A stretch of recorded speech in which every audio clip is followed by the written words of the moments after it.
Sebastian Martinez, MMAnytt, here at SBG Island in Dublin with none other than the notorious Conor McGregor. Conor, you've been doing a 40-minute interview as such. Obviously, you're in the public spotlight, but not too long ago, a couple of years ago, you were sitting in our studio in Stockholm getting ready for your UFC debut. What's it like, this astronomical rise? Was that the one with the sofa? Yeah. Yeah, I remember that. Yeah, that was good. Where Frank Tree was talking shit. Yeah, I remember that. Yeah.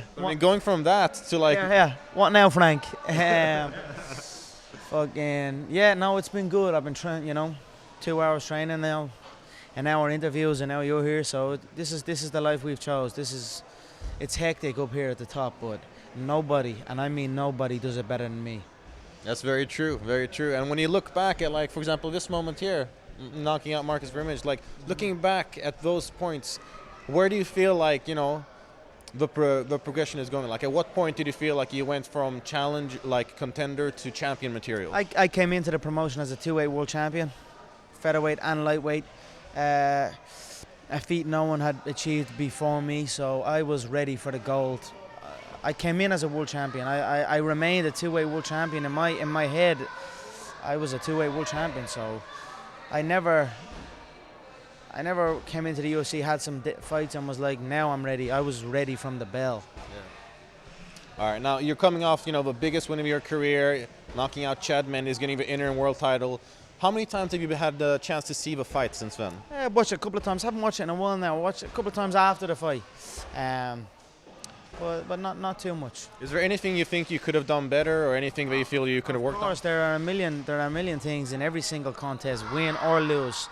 I've had 4-second knockouts, and I still pick 10 things off of that alone. So there are many things. I went into that fight with many adversities I had to overcome, and I overcame them and got that KO inside 2 rounds. But I definitely have a lot of things I will work on. I feel now I am free. My frame is free again, and it's a beautiful feeling for me. So I'm heading into this one with supreme confidence. Excellent, excellent. Now, you're such a popular fighter, not just because of your fighting style, but also because of the way that you conduct yourself, the way you promote your fights. But, some people, in particular some Brazilian fans, may say that you've gone a bit too far. Is there any instance where you feel like you might have crossed the line? Yeah, the Brazilians love me. They know it. I know the Brazilians love me, and I love the Brazilians. Anytime I head over to Brazil, they treat me well. They treat me like the king that I am. So when the fight's said and done, the fight will be said and done. If Jose had showed up and fought with Brazilian pride that I know a lot of the Brazilians carry instead of running, it would have been done and dusted now. But business is business. Everybody knows that. This is business. When the fight is all said and done, we will toast. So we will toast 2 good nations. Now, ahead of your bout with Jose Aldo, some people are saying that the biggest advantage you have is mental, because you've really managed to get into his head, sort of get him to question himself. Do you agree, or do you feel like where is your biggest advantage? Yeah, he's scared stiffless. He's scared. He's scared stiff right now, so I don't want to scare him no more. I just want to wish him well, wish his training camp safe, and hopefully he shows up, because I'm unsure. How worried are you that he's not going to show up? Don't worry. It's not worry. I'll be there. The numbers will be there. He didn't show up last time, $50-60 million revenue for the promotion.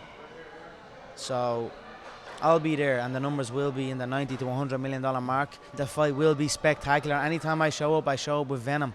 I show up with skill, with precision. I show up to fight. Not a lot of them do in this business.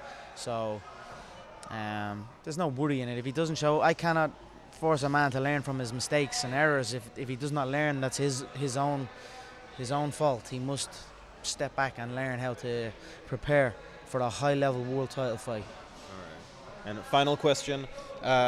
You have so many passionate fans who have been with you from, winning dual Cage Warriors titles to even before that to where you are now. What message do you have for all the fans who've been following you throughout the years? I'm extremely grateful for the fans. I've been there since day one, right up to now, and all the new fans coming on board. I'm grateful for everything, the love, the hate, everything. I love this business. I love the passion the fans have, and that's it. Thank you. It's been a brilliant career so far. 3 world titles, 2 different weight divisions, and I'm still only warming up. Excellent, Conor. Thank you very much. Thanks. Thanks. Oh, oh, oh, oh, oh, oh.